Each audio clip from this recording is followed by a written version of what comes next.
सतन,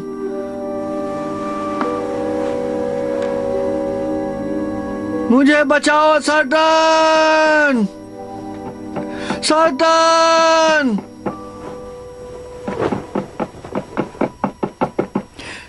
हे ईश्वर मदद करो,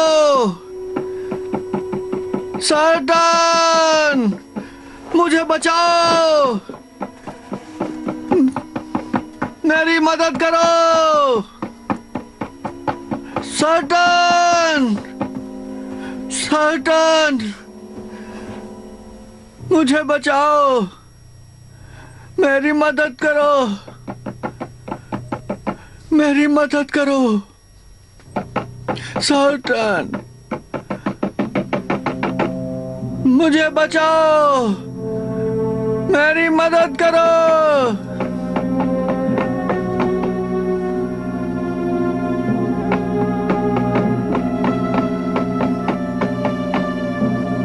मेरी मदद करो, मेरी मदद करो, सतन, सतन, मेरी मदद करो, मुझे बचाओ।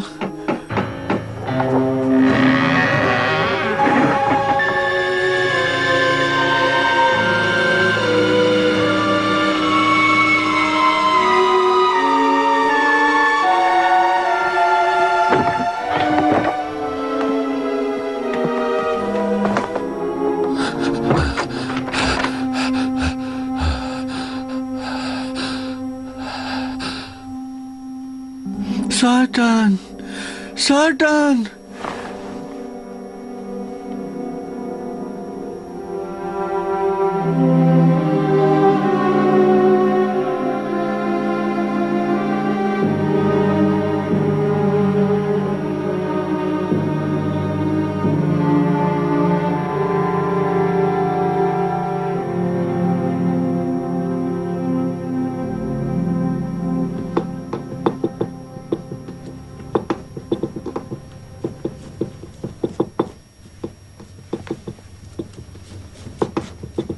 तुम्हें इतना बुरा नहीं मानना चाहिए होम्स। क्या? मैं मानता हूं परेशानी है, पर इतना गुस्सा भी ठीक नहीं है। क्या मतलब है तुम्हारा? तुम यहां गुस्से से बैठे हुए उबल रहे हो क्योंकि तुम्हें मिसेस हडसन की घर की सफाई की वजह से 221B का आराम छोड़कर यहां मजबूरन आना पड़ा है। माय डियर वॉटसन, तुम इस नतीजे पर कैसे पहुंचे? बस तुम्हारे तरीकों को अपना कर होम्स। ये बात है। तुम यहां पर शेव करवाने या बाल कटवाने नहीं आए हो, ठीक है? बिल्कुल ठीक, लेकिन तुम्हें कैसे पता चला? क्योंकि तुम अक्सर खुद शेव करते हो, और वैसे भी अगले 2 हफ्तों तक तुम्हें बाल कटवाने की जरूरत नहीं है। सच कहा। और तुम जल्दबाजी में घर से निकले। तुमने ना ही छड़ी ली और ना ही ग्लव्स। बोलते रहो।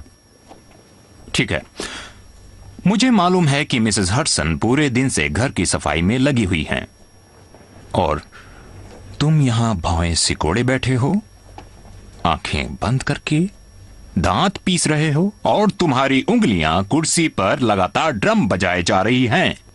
इन सब बातों को देखते हुए मैं ये कहने से नहीं चूक सकता कि तुम्हारी मिसेस हडसन के साथ नोकझोंक हुई है, इसीलिए तुम भागकर नाई की दुकान में आ गए हो।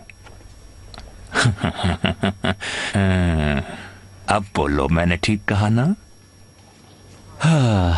वॉटसन, तुम्हारी बातों में जरा भी सच नहीं है। मैं यहां पर अपने नाई से इन बालों के नमूने के बारे में पूछने आया हूं जो डेप्टफोर्ड के केस में घटना स्थल पर मिले थे। ओह, मान भी जाओ होम्स, तुम्हें किसी बात की फिक्र है। जो तुम्हें गुस्सा लगा था वो तो एक तरह का मजा था जो मैं उठा रहा था, और मेरी आंखें इसलिए बंद थीं क्योंकि मैं कल रात के कॉन्सर्ट को फिर से अपने मन में दोहराने की कोशिश कर रहा था। तुम दांत पीस रहे थे? वो इसलिए क्योंकि कल रात बीथोवन वायलिन कॉन्सर्ट में योकिम ने जिस तरह से थर्ड मूवमेंट में वायलिन बजाया था उसे याद करने में मैंने कुछ गलती कर दी थी। पापा पापा पापा पापा पापा पापा पापा।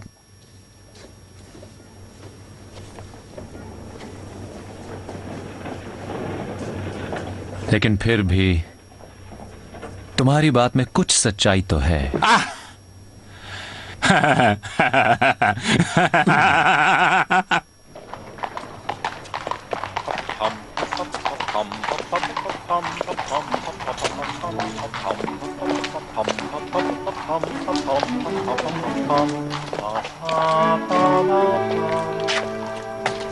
एक डॉक्टर, शायद मामूली बीमारियों का डॉक्टर है।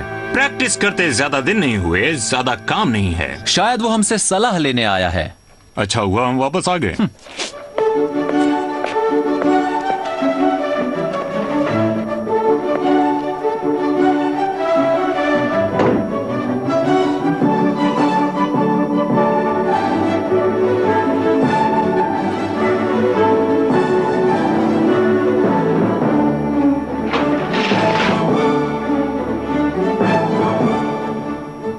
Are you Mr. Holmes? Thank you Mrs Hudson. Doctor, ये मेरे दोस्त और साथी हैं डॉक्टर वॉटसन। आप प्लीज बैठ जाइए और बताइए कि मैं आपकी क्या मदद करूं। जी हाँ, मैं एक डॉक्टर ही हूं। मेरा नाम है पर्सी ट्रेवेलियन और मैं 403 ब्रूक स्ट्रीट पर रहता हूं। क्या आप ही ने जटिल दिमागी बीमारियों पर वो किताब लिखी है? जी हाँ, मगर मुझे लगता था कि वो किसी ने नहीं पढ़ी होगी। हो ही नहीं सकता। प्रकाशक तो मुझे उसकी बिक्री का ना के बराबर पैसा देते हैं। आप खुद भी तो डॉक्टर है ना? एक रिटायर्ड आर्मी सर्जन। मुझे हमेशा ही दिमागी बीमारियों में दिलचस्पी रही है। मैं चाहता हूं कि मैं इसी को अपने पेशे की खासियत बनाऊं, मगर इंसान को रास्ते में जो पहले आता है उसे अपनाना चाहिए। खैर, ये तो अलग बात है। मुझे मालूम है मिस्टर होम्स कि आपका समय बहुत ज्यादा कीमती है, लेकिन बात यह है कि ब्रूक स्ट्रीट पर मेरे घर में कुछ ऐसे वाकये हुए हैं और आज तो वो एक ऐसे मोड़ पर आ गए कि गुस्से से मुझे रहा नहीं गया और मैं आपकी सलाह और मदद लेने के लिए यहां पर आ गया। मेरी तरफ से आपको दोनों मिलेंगी। अब आप खुलकर मुझे उन वाकयों के बारे में बताइए जिनसे आप परेशान हैं।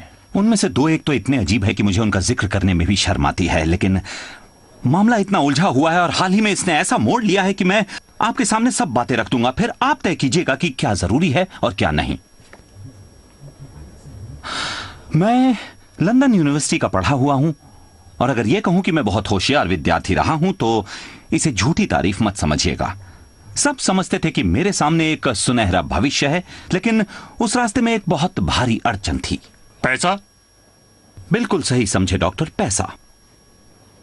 मुझे सिर्फ प्रैक्टिस के लिए ही नहीं बल्कि उस बेकार से घर से निकलने के लिए भी पैसे की जरूरत थी। जब मेरे पास इलाज के लिए सही उपकरण ही नहीं थे तो भला मेरे मरीज मुझ पर विश्वास कैसे करते? हाँ, ऐसा कई लोगों के साथ हुआ है। मुझे भी पैसों की कमी की वजह से आर्मी ज्वाइन करना पड़ा।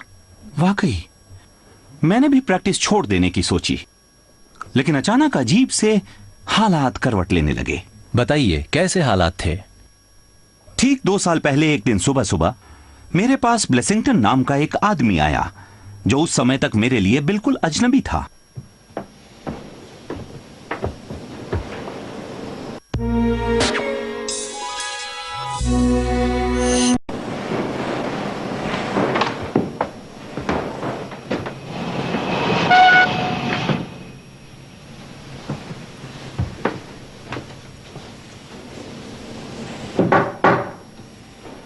अंदर आ जाइए।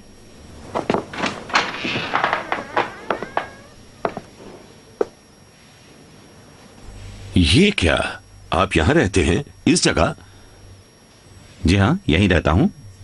आप ही वो पर्सी ट्रेवेलियन हैं जिसने यूनिवर्सिटी में इतनी अच्छी जगह बनाई और हाल ही में चिकित्सा में स्लेटर अवार्ड जीता है? बिल्कुल सही। देखिए सर, एक बात ईमानदारी से बताइए क्योंकि इसमें आप ही का भला है। चाहे आपके हालात इस वक्त अच्छे नहीं हैं, फिर भी आप में एक कामयाब इंसान बनने की प्रतिभा है। आपकी प्रैक्टिस चल रही है? जितनी चलनी चाहिए उतनी तो है। कोई बुरी आदत, शराब का शौक तो नहीं रखते? बिल्कुल नहीं सर। बिल्कुल ठीक, बिल्कुल ठीक।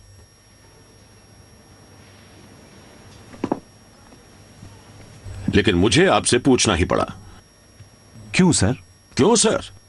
आसान है, इतने होनहार होते हुए भी प्रैक्टिस नहीं चल रही है। छोड़िए सर, वही पुरानी कहानी है। आपके दिमाग में जेब से ज्यादा दौलत भरी है। तो सर, अगर मैं आपको ब्रुक स्ट्रीट से शुरुआत करने को कहूं तो कैसा रहेगा? अगर एक स्पेशलिस्ट को कामयाबी चाहिए तो उसे ऊंचा सोचना पड़ेगा, और ब्रुक स्ट्रीट में प्रैक्टिस तो सिर्फ एक शुरुआत है। आपको पैसों की जरूरत पड़ेगी खुद को ऊंचा दिखाने के लिए, एक बग्घी और घोड़ा खरीदने के लिए, एक वेटिंग रूम, नौकर चाकर, कीमती डॉक्टरी सामान खरीदने के लिए पैसों की जरूरत होगी, और ये सब मैं आपको दूंगा।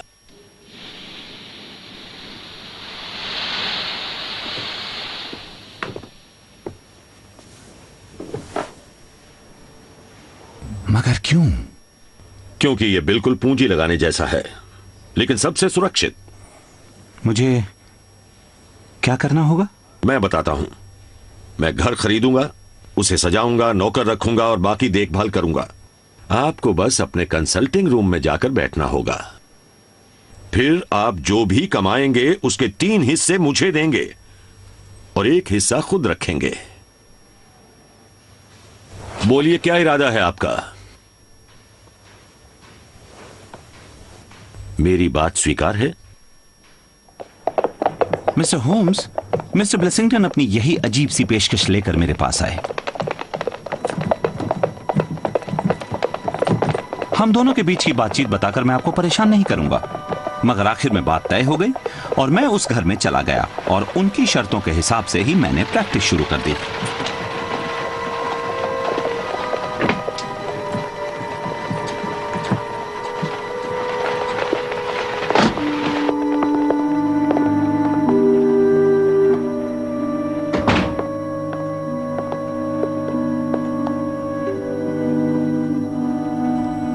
आपके मरीजों के लिए वेटिंग रूम,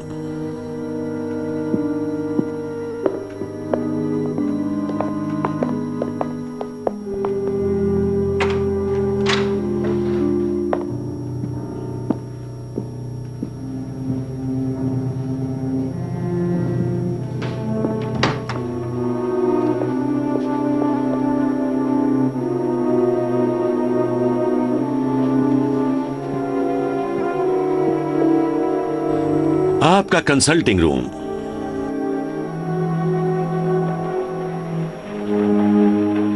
मुझे यकीन नहीं होता मिस्टर ब्लेसिंगटन कि मैं कैसे आपका शुक्रिया अदा करूं।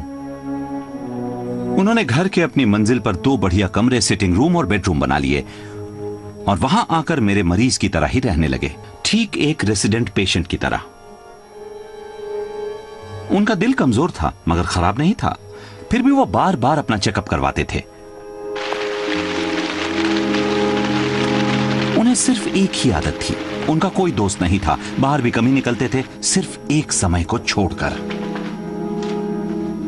हर शाम को वो एक ही समय पर घूमने निकलते थे, आधे घंटे के लिए, चाहे कैसा भी मौसम क्यों ना हो।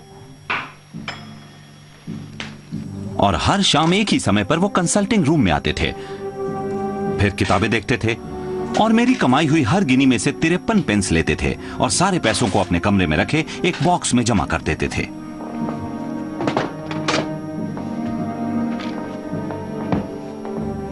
यह मैं यकीन के साथ कहूंगा मिस्टर होम्स कि उन्हें अपने फैसले पर कभी पछताना नहीं पड़ा होगा। पहले ही दिन से मैं कामयाब था और पिछले 2 सालों से मैंने उन्हें अमीर बना दिया है। तो मिस्टर होम्स, ये है मेरी कहानी और मेरे रेसिडेंट पेशेंट मिस्टर ब्लेसिंगटन से मेरा रिश्ता। अब मुझे सिर्फ आपको यह बताना रह गया है कि ऐसा क्या हुआ कि मुझे आपके पास आना पड़ा। कुछ हफ्तों पहले मिस्टर ब्लेसिंगटन मेरे कमरे में आए और मुझे ऐसा लगा कि वो बहुत ज्यादा घबराए हुए थे। Doctor Trevelyan, doctor Trevelyan, doctor Trevelyan, doctor Trevelyan, doctor Trevelyan sir, doctor Trevelyan sir. Mister Blessington, शांत हो जाइए सर। शांत हो जाऊं? शांत हो जाऊं? मगर सर, क्या आपने उस डाके के बारे में नहीं सुना है? डाके के बारे में? कहां? नहीं, यहां नहीं सर, यहां नहीं, मगर पढ़ सकता था, पढ़ सकता था सर, पढ़ सकता था। और 1 हफ्ते के भीतर ही पूरा का पूरा घर जालियों, कुंडों और ताले में बंद हो गया। तुम्हें यकीन है ना ये जाली मजबूत है? ये उतनी ही मजबूत है जितनी बैंक ऑफ इंग्लैंड की सर। मिस्टर ब्लेसिंगटन, जब मैंने उनसे इस बारे में पूछना चाहा तो उन्हें इतना बुरा लगा कि मुझे मजबूरन वो बात ही बदलनी पड़ी। पहले तो मिस्टर होम्स मैंने सोचा कि वो अपने पैसों के बक्सों का बचाव कर रहे हैं, मगर फिर शक हुआ कि दरअसल वो अपनी जान बचाना चाहते हैं। और तब से उन्होंने घर से निकलना बिल्कुल बंद कर दिया। लगातार खिड़की से बाहर झांकते थे और हर समय खुद को कमरे में बंद रखते थे, जो मेरे हिसाब से डर की सबसे खतरनाक स्थिति थी।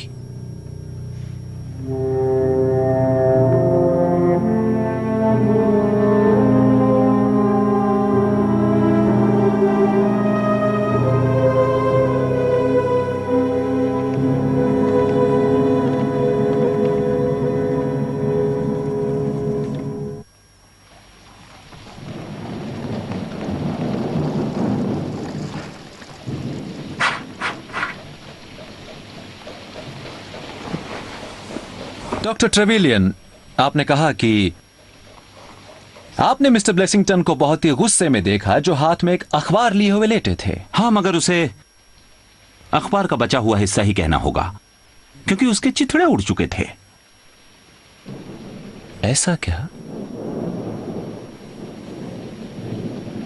क्या आपको मालूम है कि उस अखबार में क्या लिखा हुआ था? बिल्कुल नहीं, अगर कोशिश करता तो भी नहीं पता लगता। कब की बात है ये? कुछ हफ्तों पहले की, शायद मई की शुरुआत की। फिर जैसे जैसे समय बीतता गया, उनका डर मिटता चला गया और उनकी पुरानी आदतें लौटने लगीं। Good evening doctor Trevelyan. आज की शाम बहुत सुहानी है, मुझे फिर से घूमने का मजा आने लगा है। और फिर अचानक एक ऐसा वाकया हुआ जिसने उन्हें बहुत ही कमजोर हालत में पहुंचा दिया है। हुआ यूं कि कल मुझे यह खत मिला जो इंग्लैंड में रहने वाले किसी रूसी आदमी ने लिखा है, जिसे मिर्गी के दौरे पड़ते हैं। खत में लिखा हुआ है कि वो शाम को 6:15 बजे अपनी बीमारी के सिलसिले में मुझसे मिलने आएंगे।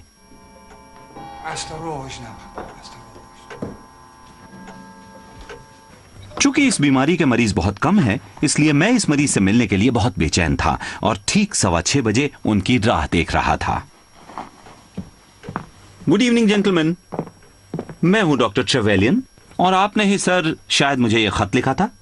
दरअसल मेरे पिता यहाँ की भाषा बहुत ही कम समझते हैं डॉक्टर, इसलिए माफ कीजिएगा, मुझे उनके साथ आना पड़ा, क्योंकि इनकी सेहत से बढ़कर दुनिया में मेरे लिए कोई और चीज नहीं है। जी मैं समझता हूं सर। फेंटन,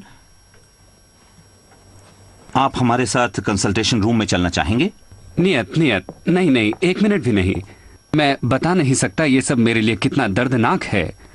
अगर मैंने अपने पिता को फिर वो दौरा पड़ते देख लिया तो शायद मैं उसे सहन नहीं कर पाऊंगा, क्योंकि आप नहीं जानते कि मेरा मन भी बहुत ही कमजोर है। इसलिए अगर आप इजाजत दें तो मैं आपके वेटिंग रूम में इंतजार करूंगा, तब तक आप मेरे पिताजी को देखिए। जरूर। Thank you doctor.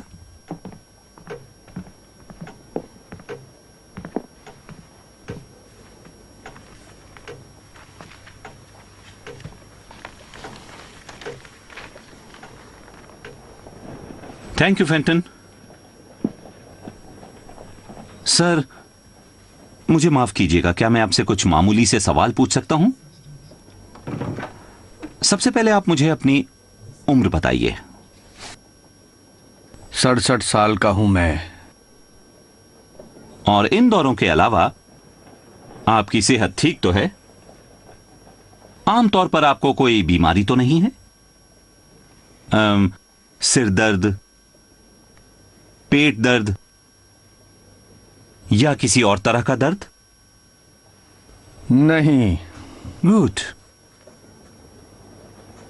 वैसे मैं आपकी अच्छी तरह जांच तो करूंगा ही, क्योंकि यह सिर्फ एक औपचारिकता है। क्या आप सिगार पीते हैं? जी हां। क्या आप शराब पीते हैं? वोदका। वोदका, अच्छा। हर रोज?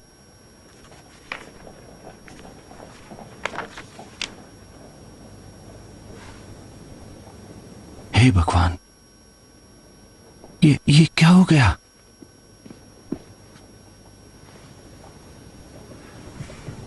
पहले तो मैं डर गया और हमदर्दी भी जागी, लेकिन दूसरे ही पल मुझे एक डॉक्टर के रूप में मरीज का अध्ययन करने का संतोष भी हुआ। यह मामला मेरे पहले देखे हुए मामलों में से किसी भी तौर पर अलग नहीं था। ऐसे मामलों में नाइट्रेट सुंघाकर मैंने बहुत ही अच्छे नतीजे पाए थे और मुझे उसका असर जांचने का एक और अच्छा मौका हाथ लगा था। हाँ तो सर, मुझे यकीन है आप मुझे सुन रहे हैं। मैं अभी वापस आता हूं, घबराइएगा मत।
फैंटन, फैंटन, फैंटन जल्दी आओ।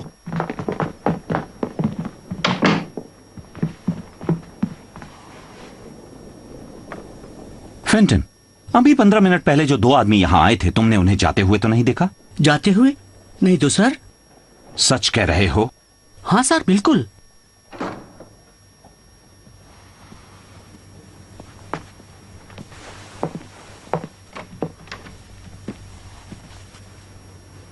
Good evening doctor Trevelyan. Good evening mister Blessington. तो आज आपका घूमना कैसा रहा? थोड़ी बारिश हुई मगर बहुत बढ़िया था डॉक्टर, अच्छा मौसम था। कुछ सुना भी नहीं? नहीं सर, मैं तो हॉल के पास भी नहीं था। मगर तुम्हें मालूम होना चाहिए, तुम्हारा काम यही है। तुम नए हो मगर अब तक तुम्हें समझ जाना चाहिए था। डॉक्टर, डॉक्टर, डॉक्टर, डॉक्टर, कोई मेरे कमरे में आया था। नहीं, आपके कमरे में कोई भी नहीं गया। ये झूठ है, तुम झूठ बोल रहे हो। मैं बिल्कुल झूठ नहीं बोल रहा। फैंटन, क्या तुम इनके कमरे में गए थे? मैं तो नहीं गया था सर। सुन लिया आपने? तो ऊपर आकर खुद देख लो।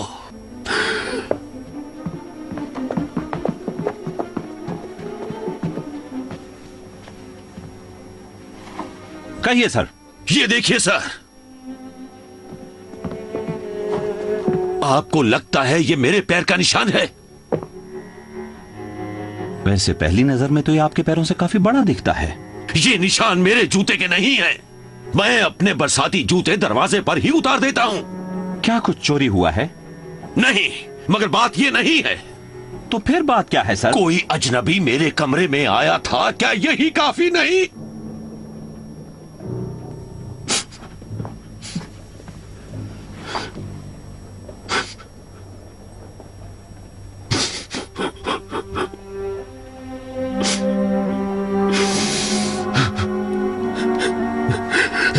मिस्टर ब्लेसिंगटन, मिस्टर ब्लेसिंगटन, जाओ यहां से, मुझे अकेला छोड़ दो। मुझे बताइए मैं किस तरह से आपकी मदद करूं? क्या मैं पुलिस को बुलाऊं? नहीं, नहीं, पुलिस को मत बुलाओ। अब सिर्फ एक ही आदमी है जो मेरी मदद कर सकता है, और इसीलिए मैं यहां आया हूं। माफ कीजिएगा, ये एक बहुत मामूली सी वजह है। एक ऐसा चोर जिसने कुछ भी नहीं चुराया। क्या उन्होंने मेरा नाम लिया था? जी हां। तब तो हमें फौरन चलना चाहिए।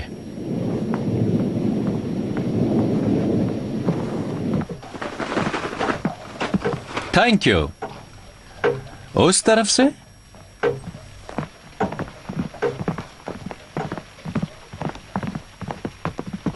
जहां हो वहीं रहना।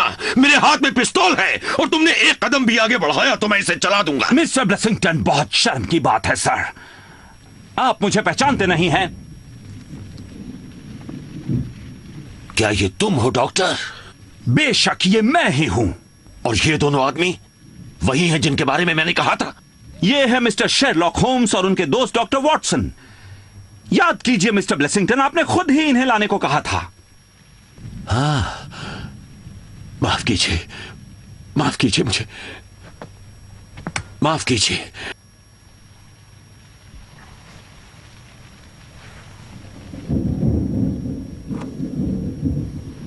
जेंटलमैन, ऊपर आ जाइए। अगर आपको इस बात का बुरा लगा हो तो माफ कीजिएगा। गुड इवनिंग मिस्टर होम्स, आप यहां तक आए इसके लिए मैं आपका बहुत ही शुक्रगुजार हूं। शायद मुझसे ज्यादा आपकी मदद की जरूरत और किसी को नहीं होगी। मुझे उम्मीद है डॉक्टर ट्रिवेलियन ने आपको मेरे कमरे में घुसपैठ के बारे में बता दिया होगा। जी हाँ मिस्टर ब्लेसिंगटन, लेकिन ये दो आदमी कौन हैं? मैं इन दोनों को नहीं जानता। तो फिर वो आपको धमकाना क्यों चाहते हैं? मुझे धमकाना? भला मैं इस बात का जवाब कैसे दे सकता हूं? आपका मतलब है आपको नहीं पता? आप अंदर आइए प्लीज। मैंने कहा है आप मेरे साथ कमरे में आइए।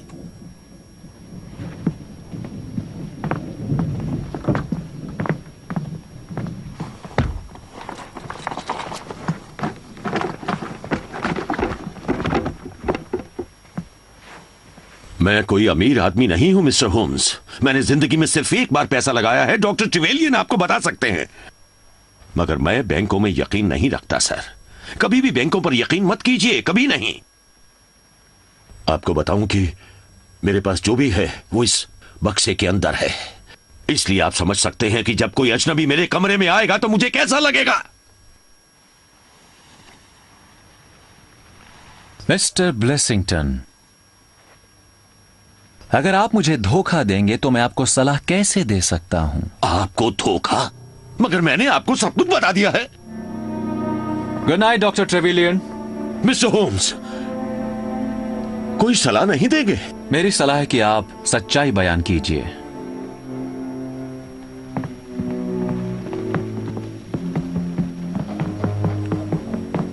होम्स,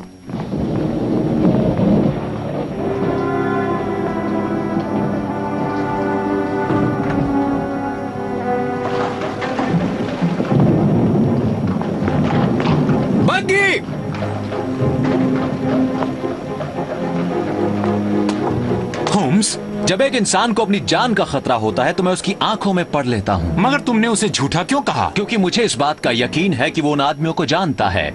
बग्गी!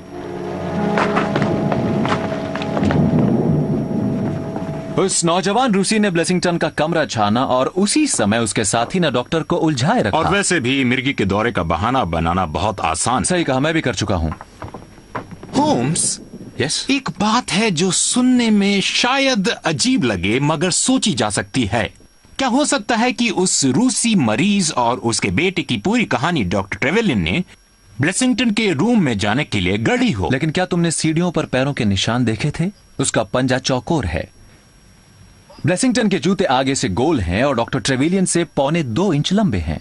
शायद अब मुझे सो जाना चाहिए वॉटसन, क्योंकि मुझे यकीन है कि सुबह ब्रूक स्ट्रीट से कोई ना कोई संदेश आने वाला है। Good night. गुड नाइट दोस्त।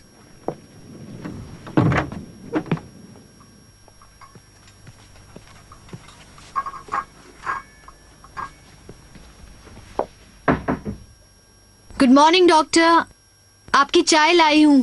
Thank you Nora.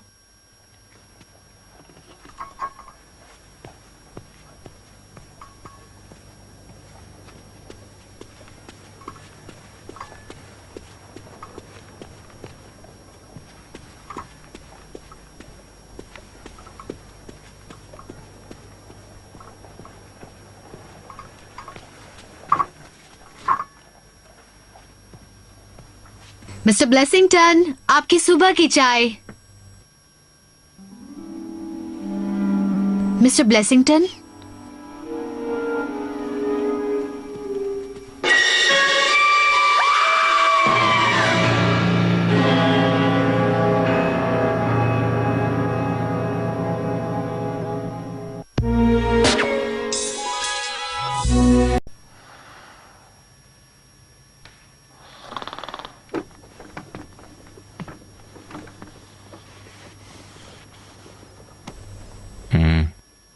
वॉटसन,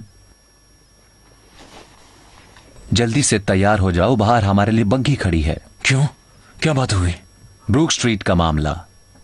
कोई ताजी खबर? ईश्वर के लिए फौरन चले आइए टी ट्रेवेलियन।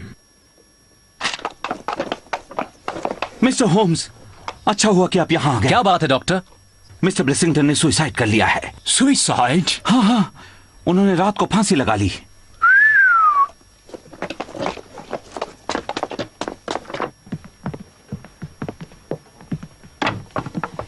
किसी ने लाश को हाथ तो नहीं लगाया? नहीं। नौकर कहां है? उसका कोई पता नहीं है।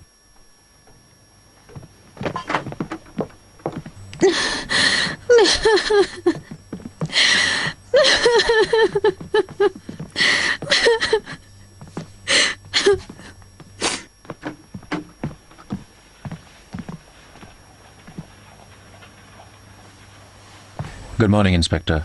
मिस्टर होम्स, आपसे मिलकर खुशी हुई। प्लीज आप देख लीजिए, हम इसे नीचे उतारने ही वाले थे।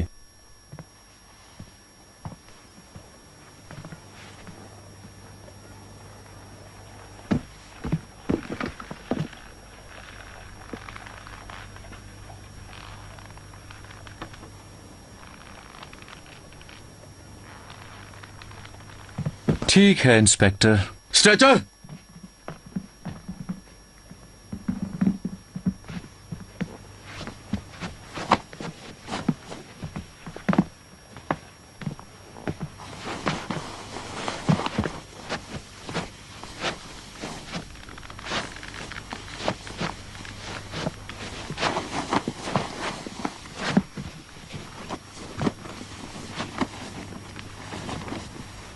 ठीक है, अब जाओ।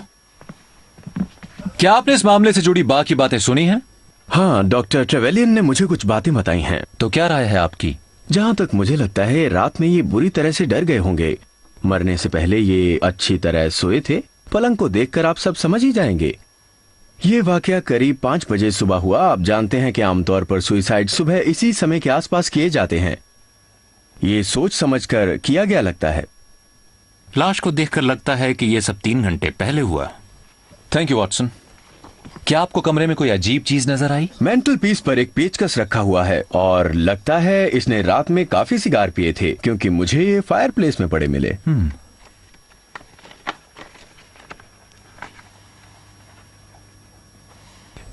इसका सिगार होल्डर कहां है? नहीं, मुझे तो नहीं मिला। तो इसका सिगार केस? हाँ, ये इसके कोट की जेब में था।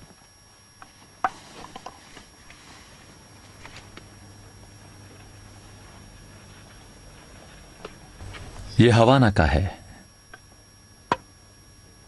और ये दूसरे सिगार एक अलग किस्म के हैं जिन्हें डच अपनी ईस्ट इंडियन कॉलोनी से मंगवाते हैं। ये अक्सर छिलके में लिपटे होते हैं और दूसरे सिगारों के मुकाबले छोटे होते हैं। आपने शायद सिगारों और उनकी राख पर लिखी मेरी किताब नहीं पढ़ी है। नहीं, मैंने नहीं। तो आप पढ़ लीजिएगा। Thank you. इसमें होल्डर लगा था और इनमें नहीं। इन्हें किसी तेज धार वाले चाकू से नहीं काटा गया है, बल्कि इन सभी सिगारों को काटा गया है बहुत मजबूत दांतों से। कल रात यहां पर 3 आदमी थे। वाकई नामुमकिन है। उन्होंने जब कुछ चुराया ही नहीं तो वो यहां क्या कर रहे थे? इसी बात का तो हमें पता लगाना है इंस्पेक्टर। पर वो अंदर कैसे आए? जिस तरह हम आए, सामने के दरवाजे से। दरवाजा तो सुबह बंद था। तो उनके जाने के बाद बंद किया गया होगा। पर आप ये कैसे कह सकते हैं? मैंने उनके निशान देखे हैं। अगर आप मुझे कुछ और समय दें इंस्पेक्टर, तो मैं आपको कुछ और जानकारी भी दे सकता हूं।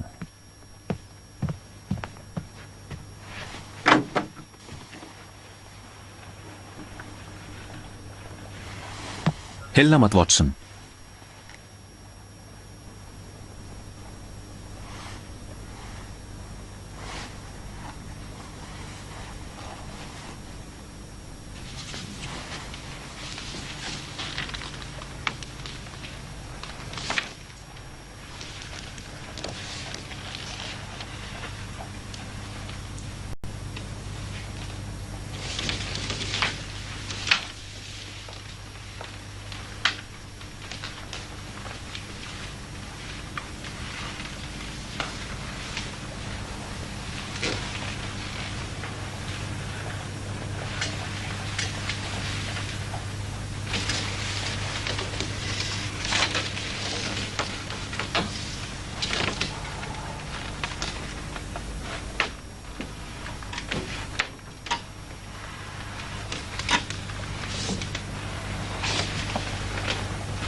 असल में सच्चाई पहचानना बहुत ही आसान है और आज दोपहर तक ही मैं आपको सारी बातें और उनसे जुड़ी हुई वजहें बता दूंगा। होम्स, क्या कुछ अभी नहीं बता सकते?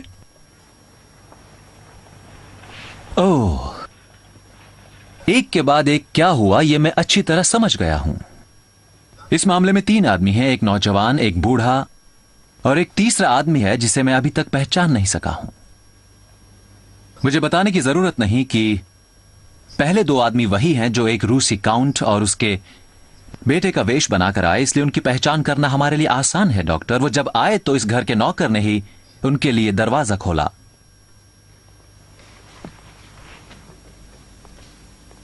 वो हॉल में आए, बूढ़ा आदमी पहले और नौजवान उसके बाद, और फिर वो अनजान आदमी।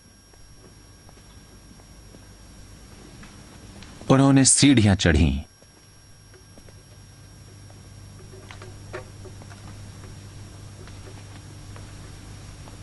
फिर एक तार की मदद से उन्होंने दरवाजा खोला।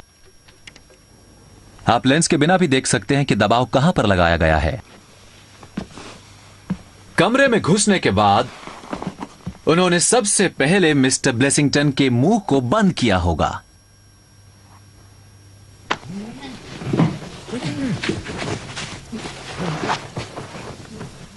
ब्लेसिंगटन को बांधने के बाद मुझे लगता है किसी तरह का सलाह मशविरा किया गया, शायद किसी तरह का कोई फैसला सुनाया गया होगा।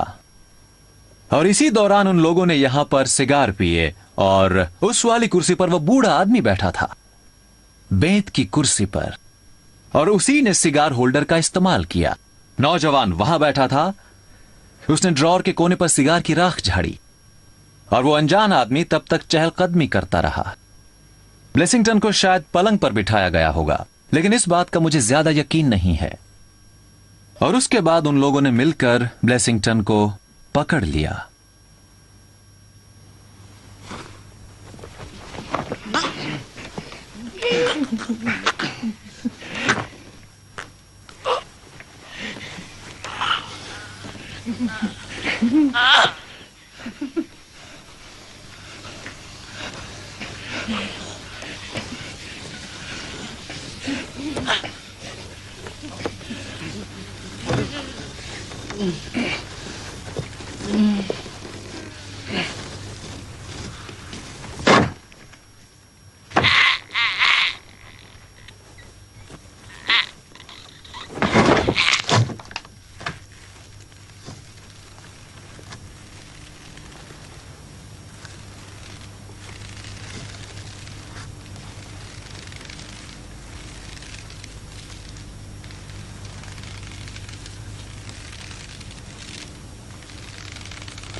यह मामला पहले से ही तय था, इसलिए मेरा मानना है कि वो साथ में कोई लकड़ी का फट्टा या गरारी लाए थे ताकि उसे फांसी दी जा सके। जी हां, फांसी का फंदा इंस्पेक्टर। यह उनके बदला लेने का तरीका था। बहुत ही कमाल की कहानी है, पर इसका सबूत शाम होने से पहले ही मैं पेश कर दूंगा। पर आपने पेचों और पेचकस का खुलासा नहीं किया। वो तख्ते या गरारी को लगाने के लिए था, मगर जब उन्होंने शैंडिलियर का हुक देखा तो उनका काम और आसान हो गया। मेरी राय है इंस्पेक्टर कि आप उस नौकर को जल्द से जल्द ढूंढकर उसे गिरफ्तार कर लीजिए। बिल्कुल मिस्टर होम्स। मैं 3 बजे से पहले ही हाजिर हो जाऊंगा इंस्पेक्टर। Good day.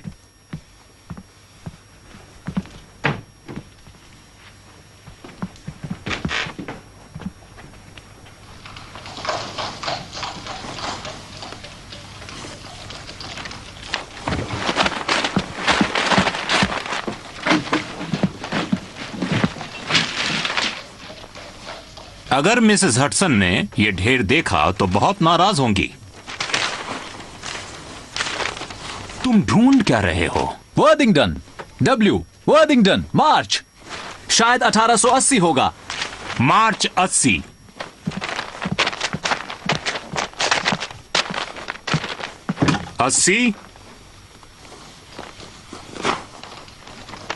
जनवरी, फरवरी, मार्च। यही चाहिए? Watson.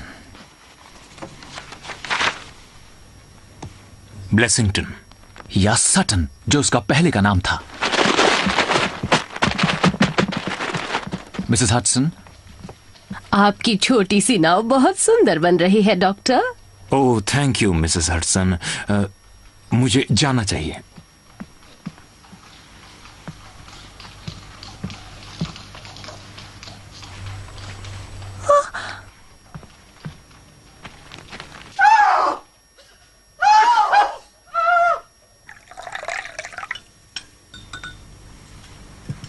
Thank you. Doctor ट्रेविलियन, inspector, कोई खबर मिली? जी सर, हमने नौकर को पकड़ लिया है, शराब पीकर पैसे लुटा। और मुझे आदमी मिल गए। वो लोग मिल गए? कम से कम उनकी पहचान मिल गई है। वर्दिंगटन बैंक गैंग? एकदम सही। तब तो ब्लेसिंगटन जरूर सटन होगा। बिल्कुल ठीक। तब तो मामला बिल्कुल साफ है। लेकिन मुझे कुछ समझ में नहीं आया। वॉटसन, क्या तुम इन्हें ग्रेट वर्दिंगटन बैंक के बहुत बड़े डाके के बारे में सुना होगा? उसमें 5 आदमी थे। 3 कल रात यहां थे, चौथा था कार्टराइट और ब्लेसिंगटन।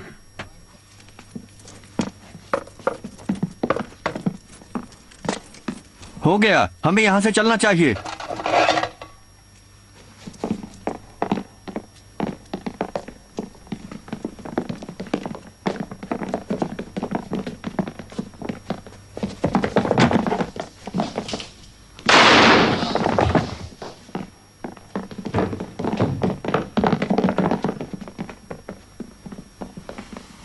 ये हमें फांसी पर लटका सकता है।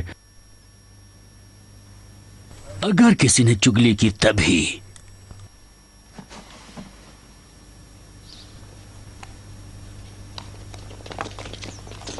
यही है वो। तुम्हें यकीन है?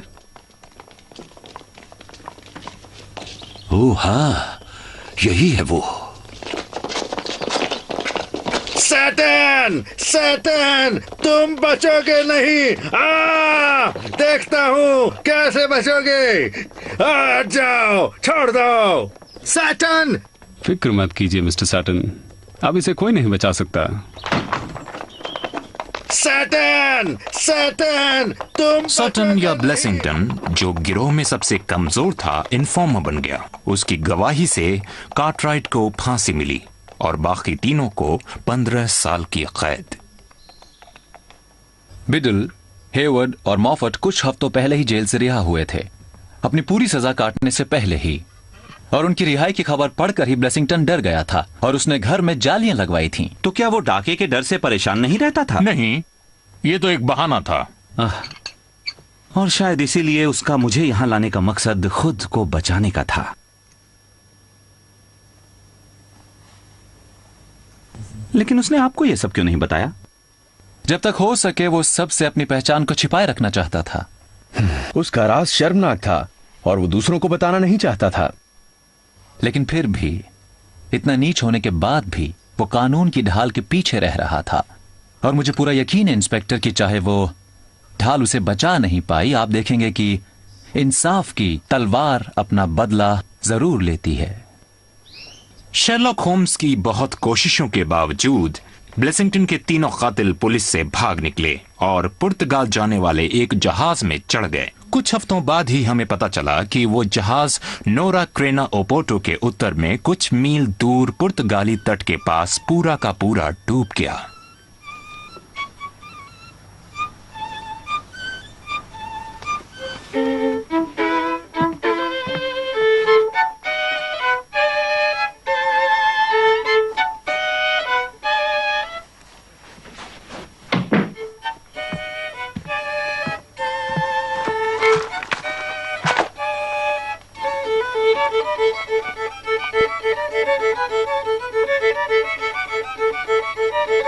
होम्स!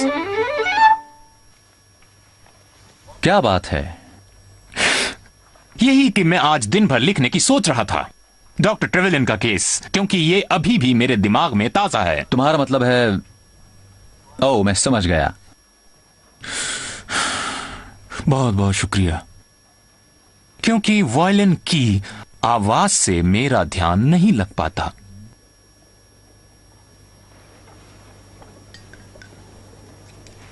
तुम इस केस का शीर्षक क्या रखोगे? मेरे लेखन में तुम्हें दिलचस्पी है? मुझे हमेशा तुम्हारे शीर्षकों में दिलचस्पी रही है। खैर, इसका शीर्षक होगा द ब्रूक स्ट्रीट मिस्ट्री।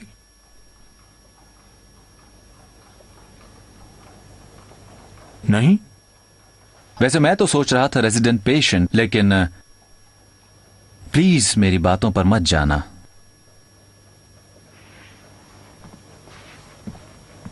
वैसे द ब्रूक स्ट्रीट मिस्ट्री बेशक चल जाएगा।